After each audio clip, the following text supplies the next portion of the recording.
Guys, बचपन से हमने ये पढ़ा है कि अर्थ और उसके साथ साथ सोलर सिस्टम के बाकी प्लैनेट सन के चारों तरफ चक्कर लगाते हैं, है ना। लेकिन एक्चुअली ऐसा है नहीं। अभी रीसेंट स्टडी से पता लगा है कि अर्थ और बाकी प्लैनेट और उनके साथ साथ सन खुद भी सोलर सिस्टम के सेंटर ऑफ मास के चारों तरफ चक्कर लगा रहे हैं। अब मजे की बात यह है कि सोलर सिस्टम का जितना भी मास है उसका 99.87% मास अकेले सन का ही है और इसी वजह से सोलर सिस्टम का सेंटर ऑफ मास सन के पास ही लाई करता है और इसी वजह से हमें ऐसा लगता है कि प्लेनेट एक्चुअली सन के चारों तरफ चक्कर लगा रहे हैं, लेकिन एक्चुअली सेंटर ऑफ मास के चारों तरफ सन, अर्थ और बाकी प्लेनेट चक्कर लगा रहे हैं। है ना इंटरेस्टिंग फैक्ट। एक पिता मरने की सिचुएशन में था तो उसने अपने बेटे को बुलाया और एक घड़ी देते हुए कहा कि बेटा, ये घड़ी मुझे तुम्हारे दादाजी ने दी थी और ये 200 साल पुरानी है। अब तुम पास की वॉच शॉप पे जाओ और इसका प्राइस पूछ के आओ। वो लड़का गया और वापस आके कहने लगा कि वॉच शॉप वाले इसका मात्र $1 ही देंगे क्योंकि घड़ी बहुत पुरानी है।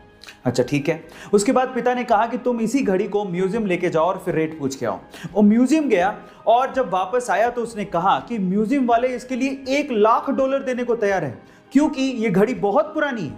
अब गाइस, घड़ी वही थी लेकिन देखने का नजरिया अलग था, इसीलिए कीमत अलग थी। बस आपको जिंदगी में यही करना है, सामने वाला आपको किस नजरिए से देख रहा है ये परख अगर आपने कर ली तो आपकी कीमत और किस्मत दोनों बदल जाएगी। ये बात है आज से 20 साल पहले की, जब एक देश पर बहुत ज्यादा अंतरराष्ट्रीय कर्ज था। ये कर्ज इतना ज्यादा था कि वहां की गवर्नमेंट को समझ में नहीं आ रहा था कि चुकाएं कैसे। देश के हालात बहुत ज्यादा खराब थे, लेकिन इस सिचुएशन पे उस देश की जनता ने अपनी गवर्नमेंट का साथ दिया। कैसे, मैं आपको बताता हूं। वहां की जनता ने अपने अपने घर से अपनी अपनी बिलोंगिंग्स जैसे कि सोने की अंगूठियां, अपने नेकलेसेस, करेंसी इकट्ठा करके सरकार को डोनेट की ताकि वो अपना अंतरराष्ट्रीय कर्ज चुका सके। और आज 20 साल बाद वो कंट्री अपने पांव पर खड़ी है। उस कंट्री का नाम है साउथ कोरिया। गाइस, जहां हम अपने देश से बहुत ज्यादा एक्सपेक्टेशंस रखते हैं और सिर्फ मांगते रहते हैं, पर हम ये नहीं सोचते कि हमारा भी अपने देश के लिए एक फर्ज बनता है। अपने देश के लिए फर्ज को कैसे चुकाया जाता है ये आप साउथ कोरिया के लोगों से सीख सकते हैं।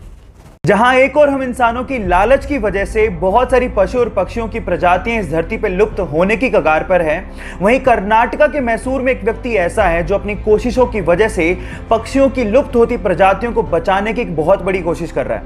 उसने 1 एकड़ में फैला एक पक्षीशाला बनाया है जहां पर 468 से ज्यादा प्रजातियों के 2000 पक्षियों की रखरखाव, उनकी देखभाल, उनका इलाज और उन्हें फीड किया जाता है। यहां पर जाने वाले लोगों का कहना है कि धरती पर किसी स्वर्ग से कम नहीं है। पूरे विश्व में इतनी बड़ी पक्षीशाला कहीं भी नहीं है, इसीलिए इसे Guinness book of world record का नाम भी दिया गया है। गाइस, पक्षी उस व्यक्ति को प्यार से अप्पा जी के नाम से बुलाते हैं। उनका असली नाम श्री गणपति सच्चिदानंद स्वामी है। हमें इस धरती को बचाने के लिए ऐसे इंसानों की सख्त जरूरत है। आपको क्या लगता है? चैट सेक्शन में लिखना मत भूलिएगा। गाइज, अगर आपने कभी फ्लाइट में ट्रैवल किया है तो ये तो आपको पता होगा कि अगर कोई पैसेंजर 15 किलो से ज्यादा वेट कैरी करता है तो जितना एक्स्ट्रा वेट होता है उसका उसे चार्ज देना होता है।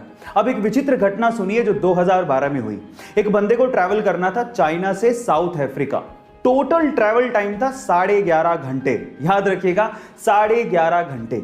अब उस बंदे ने क्या किया, सिर्फ एक्स्ट्रा चार्ज को बचाने के लिए एक के ऊपर एक टोटल 60 शर्ट और एक के ऊपर एक टोटल 9 जींस पहन ली, वो भी 11.5 घंटे के लिए, और वो भी सिर्फ इस वजह से ताकि एक्स्ट्रा चार्ज ना लग जाए। Oh my God.